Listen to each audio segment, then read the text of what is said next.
Welcome to the Author Corner, our chance to meet the authors you'll want to read.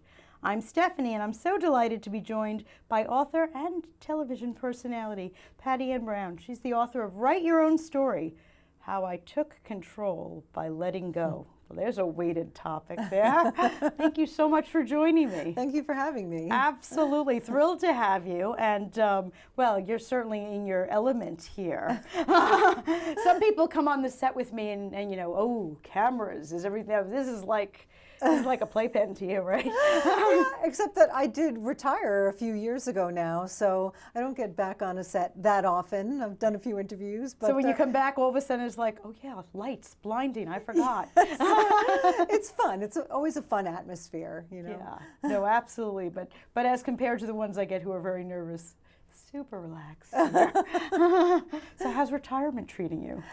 It's been good. You know, I worked in broadcast news for almost 30 years, and I really enjoyed it the vast majority of the time. But, you know, there's a lot of pressure, and the hours are really bad, and eventually I just had enough, and I have a teenage son and my husband, and just wanted to be more present when I was at home, because even when I was home, I was tired because my hours were so crazy, and I just didn't feel like I was, you know, it was work got my best and home got the rest, as they say. Yes, so yes.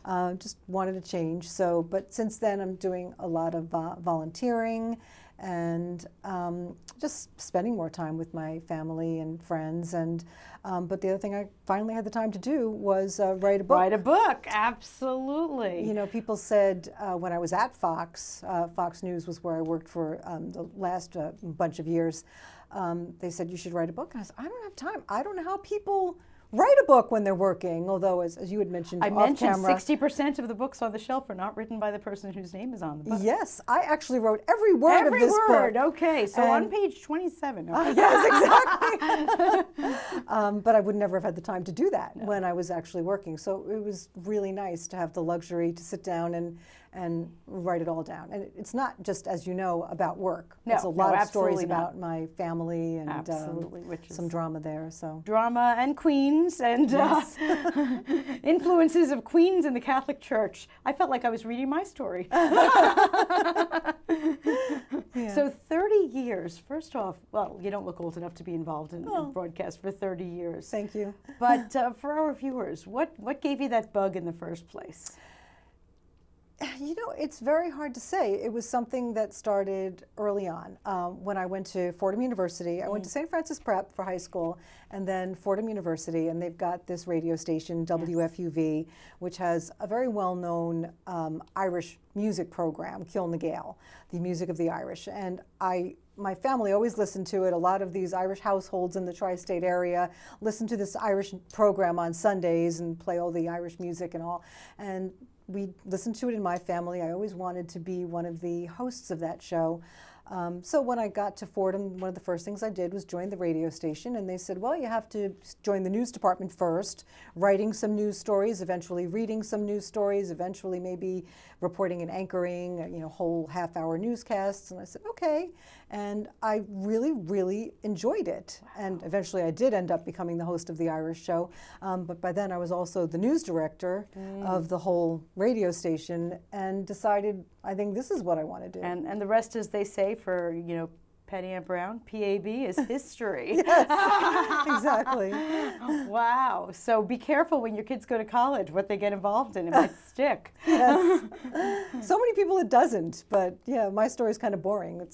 I started doing that and kept doing it. So. Certainly not boring, that's for sure. I mean, 30 years in news, what would you say of all those news stories? I mean, they were the good ones, they were the ones that I'm sure you were just holding it together in front of the camera. Yeah. Because they were so heart-wrenching. Yeah. But take us back a little bit. What's one maybe that we wouldn't just automatically assume? I mean, I assume when you're reporting on, you know, Columbine and things like that, it's just horrible. Yeah. Well, I mean, the one that Long Islanders would remember very well is the 1993 Long Island Railroad shooting. Absolutely. I'd been working all day, and I was about to walk out the door, and my assignment editor said, Patti Ann, there's a shooting on the railroad. We need you to go and cover it. And I was thinking, this isn't going to turn out to be that. Right, right. Because so many times You don't think. when they hear things on the scanner, it's like, oh, a school bus is on fire and there's flames or whatever. And it turns out that it just overheated and these kids are on the side of the road. Everything's fine. So my cameraman and I were like, I can't believe we have to go to this. It's not going to be anything. And it ended up being this horrible, horrible tragedy. So, there's that kind of thing that really affects you forever. Right. You certainly cover a lot of stories like that, but there are also so many heartwarming stories about good people doing great things and making a difference in the world. We all love to do those stories. Oh, yes. Unfortunately, that's not what you do most of the time. Because, what sells the news? Yeah. Yeah, so it's, and it does get to you after a while, covering all the depressing news. So, Right. And now you get benefits from being a celebrity. What's one of the fun ones? Is there anything interesting? Oh, well, I talk about it in the book. My idol for my whole life musically was Pat Benatar. Absolutely loved her. When I was an 80s kid and everything, sang all of her songs, dressed like her, the whole thing. And finally, she was there at Fox News when I was there, doing a little concert out on our little patio area. So I went running out to meet her, and I was still wearing my stupidly high heels from hosting my show. My show had ended, and I was like, I gotta go catch her before she goes on. Right. And I just went tumbling to the ground right in front of her. And she said, oh no, you're bleeding. And I talk all about it in the book. Oh my God. That was a fun one, just to meet her. Yes, because you were wearing your camera shoes. Your camera shoes and your walking shoes are not the same. Yes, you'll notice I changed. Exactly. I walked in this building wearing flats, and somehow I'm wearing these now. Absolutely. TV shoes. Yes.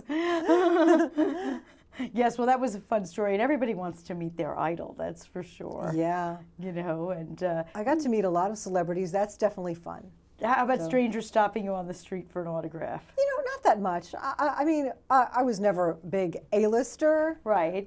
Which I'm very happy about because, as you know from the book, even I had stalkers, and I was never even all that famous. But it only takes one or two crazy people, and they can really make your life miserable. And also, with the fame comes all that online stuff.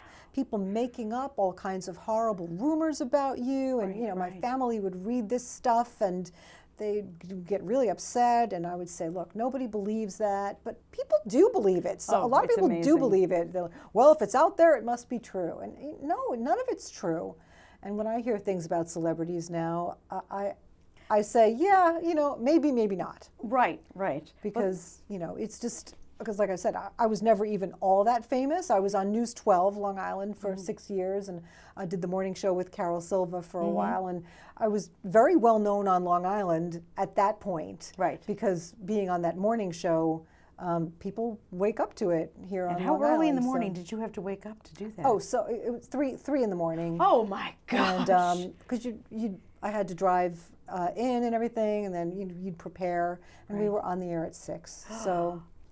It was, the hours in this business are crazy. Yeah, that's rough. I always think of that with the morning people. Yeah.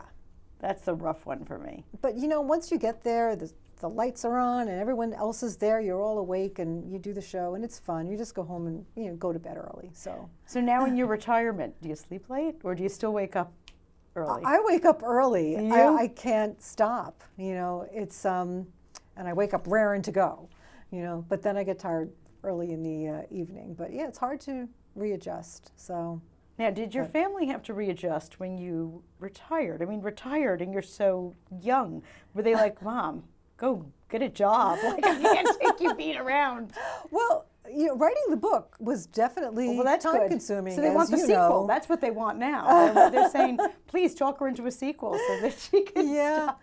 Well, the funny thing about writing, as you know, because you're an author yourself, is I guess there are some people who set aside 3 hours a day, I'm going to write. But that's not the way I did it. Okay. For me, there were weeks when I didn't feel compelled to write, and then all of a sudden, like, ideas would start spilling up. I would remember things that I wanted to talk about, and I would figure out exactly how I wanted to say it, and I'd be like, oh yeah, I've got to write that down right now before I forget.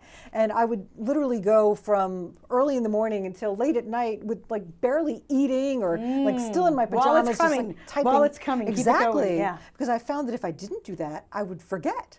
Right. I would be like, I had such a great way of saying this, and I can't remember what it was now. Frustrating. So I would just, so yeah, they would come over and try to talk to me. I was like, no, leave me alone, leave me alone. I'm writing right now. Right. So they had me sometimes, and then other times I was just, she's in her writing groove. Just leave her. But Did you find any ways to jog your memory?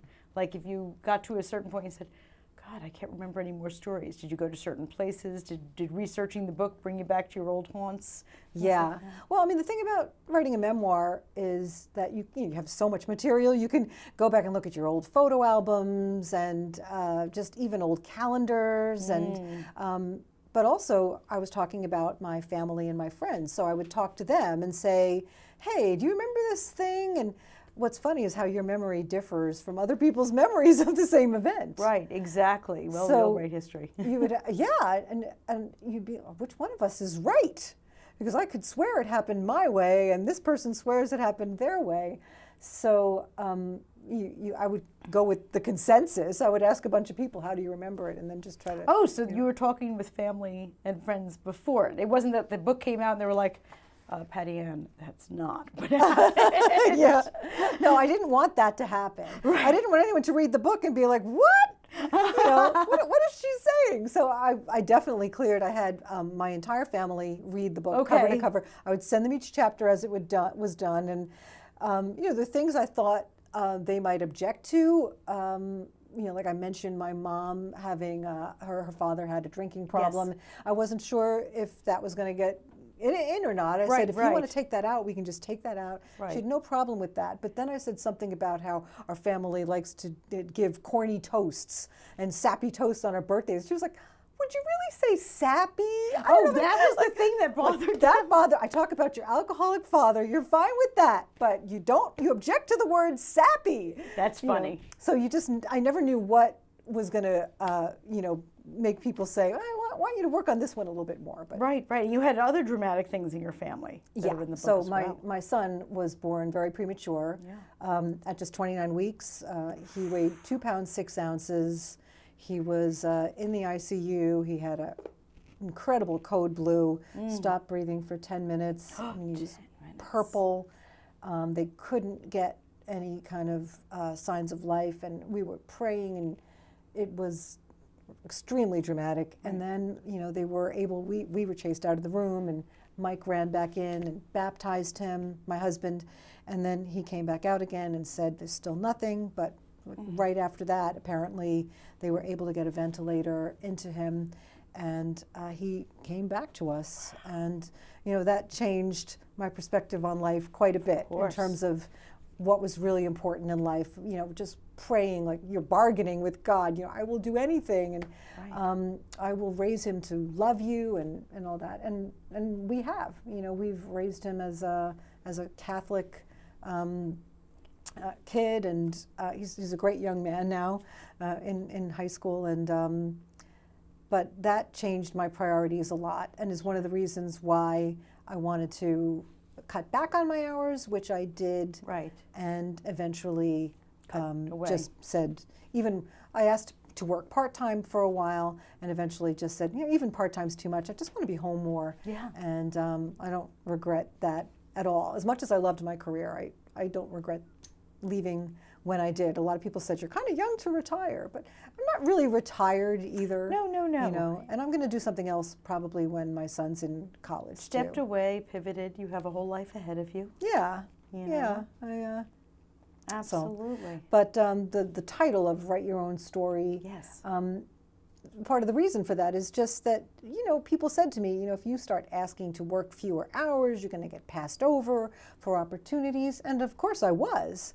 But that's my decision to make, and you can write your own story. That's what I tell people. You can decide how far you want to go. Not everybody wants to go all the way to the top. No, some people just want to make a living doing what they love, and but they're not willing to make those sacrifices that you need to make to be a super celebrity. And and I definitely wasn't willing to make those sacrifices, but I was able to have a great career doing something I enjoy. So I'm so glad you said that, because you're right. People think it's all or nothing. Right. I'm either going for the gold ring, yes, or I'm not even going to try. And you had a fabulous, successful, career, and, if you decide to step back into it at some point in your life or something else, who knows, you might go into production or, there's a million other things. Yeah. But just because you did it on your terms. Yeah, and that's what I try to tell people, because you have people who ask you for advice and all, and that's what I tell them is, just do your job and do it well, and then make your own decisions about what you want to do. And I do some voiceover work now. Right now I don't have much of a voice, but so I am able to do some other things. Oh, and, absolutely. I do some charity events, emceeing things, and it's fun. Oh yeah. Well, now it's all fun. Yes. There's no pressure whatsoever. Speaking of pressure in the newsroom, I can't even imagine the pressure, but also against women in general. I mean, that's kind of documented. Did you deal with any of that kind of thing during your career? I definitely dealt with your run-of-the-mill sexism and the stuff that you hear about, but there were some big scandals while I was working, and I was not involved. I did not experience any of that stuff, I have to say. I just escaped it somehow. So it really wasn't that horrible for me. I did have, I had to tell people, cut it out. Right. But when I told people to cut it out, they cut it out. And unfortunately, that isn't always the case. You know, from what I'm hearing and reading, there are situations that women have been put in that they should never, ever be put in. And I'm shocked that that is still going on in this day and age, because it just seems like we should be past that by now. But I have to say that wasn't my story. Well, that's so, good. Other than just, your occasional run-of-the-mill workplace. Which isn't unique to the television business. Right. Unfortunately, it's in every business. Right. So your book didn't exactly unearth dirty laundry about the broadcast business as much as there was enough family drama in there, though, that they definitely wanted to have an advanced read and say, Yes. But yeah, there are people, the very first review I got on Amazon was, it was a really great book. I really enjoyed the book. It was well written, blah, blah, blah. But it wasn't a tell-all. Like I was expecting her to dish all kinds of dirt. Right. And this person gave it 3 stars. Yes. Although they kept saying it was a well-written book, yes, and I really loved it. But I was hoping there was going to be all this dirt. And my feeling is, if I was going to write a book about my life, when you look back on your life, you could definitely dredge up bad stuff. Oh. There's no doubt that there were times I feel that I was wronged. There were personality clashes, and I could have written a bitter book where I named names and just talked about every bad turn that happened in my life. And when I was, thinking over my career, I thought of those things, and I made the conscious decision, no, that doesn't have to be a part of my story. No, it doesn't. I'm going to look back with gratitude. Right. And say, gee, wasn't that fun? And and that's another meaning of write your own story. Yes. Is you can decide how you want to look back on your life, and decide whether you want to look back with bitterness over things that went wrong, or say, no, I'm going to let the bad stuff go, and really reflect on the things that I was fortunate in. So that's the way I chose to do it. But there are people who are not happy that I didn't go there. Right. And we know somebody else went there and even titled her book Going There. Going There. Exactly. People who were hoping for the Katie Couric type of book were definitely disappointed. So I think I read one of your reviewers who said it seemed like it was edited by nuns. And I thought, well, after all those years of Catholic school, that's kind of her mindset, isn't it? We all think we're being edited by nuns. I bet there were a lot of nuns who couldn't wait to buy the book. So. And it's funny because the editors at Post Hill who published my book, they're very hands-off. Right. Really, it's pretty much word for word the way I wrote it. And they definitely didn't tell me to leave things out and make it more innocent. Right. That was all me. I just wanted it to be a G-rated book, And but yeah, I mean, I that's can been see your, that. your You know, news persona as well. And I don't mean G-rated in a negative way, but certainly you've never been the newscaster who's trying to throw everybody under the bus. Yeah. That's not who you've been as a personality. yeah. That's what I certainly like to. That's the way I try to live my life. So, Right. you So know. coming out with a book like that would have been like, whoa, Patti Ann Brown, put it down, breathe. Well, I mean, it was funny because when I decided I would try to get the book published, because at first I was kind of just writing it for myself. Right, right. And then I showed my friends the chapters, and they said, "You should. Why aren't you trying to get this published?" And I, well, it's probably too late. I'm not on TV anymore, and you know. But and a few publishers said that. Well, you know, you're a little bit late writing this because you don't have the And you're saying, the I had no platform." time before. Right, but people said you don't really have the platform anymore Right. to publicize it. Well, that's true. But the other thing is they definitely wanted to know, is this, you know, are you dishing the dirt? Right. Well, You know, and the answer is no. So you know, whether it's a TV personality or a royal family, I mean, dirt is what sells. So, I mean, that's the thing. So, yeah. But I think there's plenty of entertaining anecdotes in there. absolutely. That's what I said to you. I felt like I was reading my story there. Yes. The son named Connor also. So, you know, it was right there. Yeah. You know, absolutely. It's a popular name, you know. You don't know it when you're naming your child that, like, That 5 years everybody's going later, to- when you're in the playground, all the kids are going to be named Connor. Oh, well, I'm convinced that every single soccer team on Long Island has a Connor because Or they're 5. always shouting it. Yes. They're always shouting that name. I'm saying, is that mine? Is that mine? Yes. So you know the drill there. Yeah. Absolutely. Well, you know, you've lived life since this book has come out. Are you thinking that there might be a second one? Or if you were going to write something different, are we going to go for, like, you know, a rom-com next time? Or are we a one and done? I wrote it, I struggled, I bled on the page, I'm done. Yeah. You know, as you know from, because we're neighbors, there's been a big tragedy in my Yes. family since the book came out, the death of my niece, who was Yes. only 25, horrible. Delaney, and died in an Uber accident. And that just, you know, has changed all of us Oh, gosh, forever. yes, forever. And it doesn't change anything, any of the messaging in my book, which is about just faith and optimism, which was basically the way Delaney lived her life, and the way I know she would still want us to live our lives. But I don't know if I could write Oh, I get that. a book.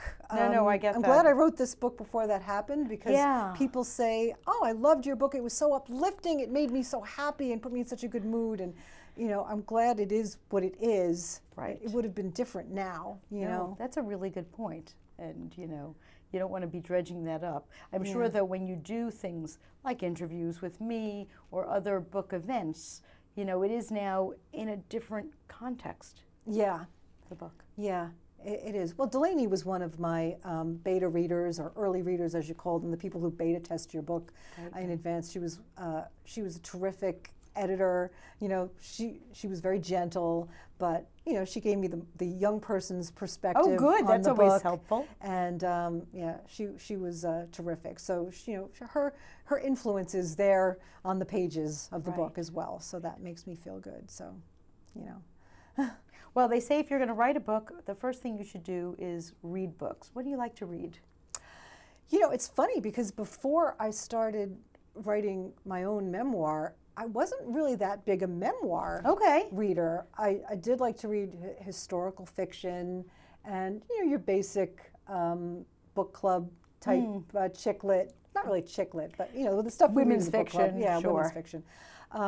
But as part of the research for writing my own memoir, I started reading a lot of memoirs. Did you? Okay. And I really enjoy them, especially knowing that it's someone's true story. Right. And just finding out things that I never knew about celebrities, or, you know, even non-celebrities who wrote memoirs where they just had some kind of interesting life experiences. and there's just a certain honesty there.